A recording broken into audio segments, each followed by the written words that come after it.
ऐसे ही बोलता हूँ मैं, ऐसे ही करता है वो, ऐसे ही खाता हूँ मैं, ऐसे ही पढ़ता हूँ मैं। इन जुमलों में हम बोल रहे हैं ऐसे ही। इसके लिए आपको यूज़ करना होगा इंग्लिश में that's the way. That's the way mean ऐसे ही। आइए कंप्लीट स्ट्रक्चर समझते हैं। After learning this advance English sentence structure you will be able to speak such as sentences in your everyday conversation. So watch this video till to end. Have a look. Complete structure. That's the way plus subject plus V1 यानी first form of verb. आगे detail से समझाता हूँ मिसालों से। Let's see some example for better understanding.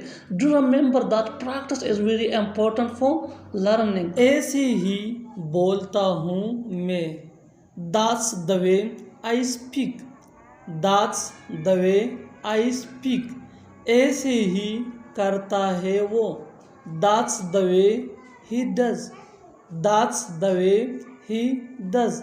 ऐसे ही खाता हूँ मैं, that's the way I eat, that's the way I eat. ऐसे ही मैं पढ़ता हूँ, that's the way I read, that's the way I read.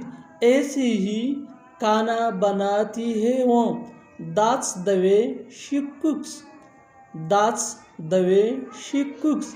ऐसे ही हम खेलते हैं, that's the way we play, that's the way we play. और आखिर में ये सेंटेंस आपके लिए कॉमन सेशन में इसका जवाब ज़रूर देना। Keep this point in your mind that advanced English sentence structure is very important for spoken English that can take you from basic to advanced level. So learn and practice this advanced English sentence structure as much as possible so that you can gain influence in. ऐसे ही वो हंसता है, ऐसे ही वो हंसता है। Subscribe English PS for more advanced English sentence structure. Thanks, Madana.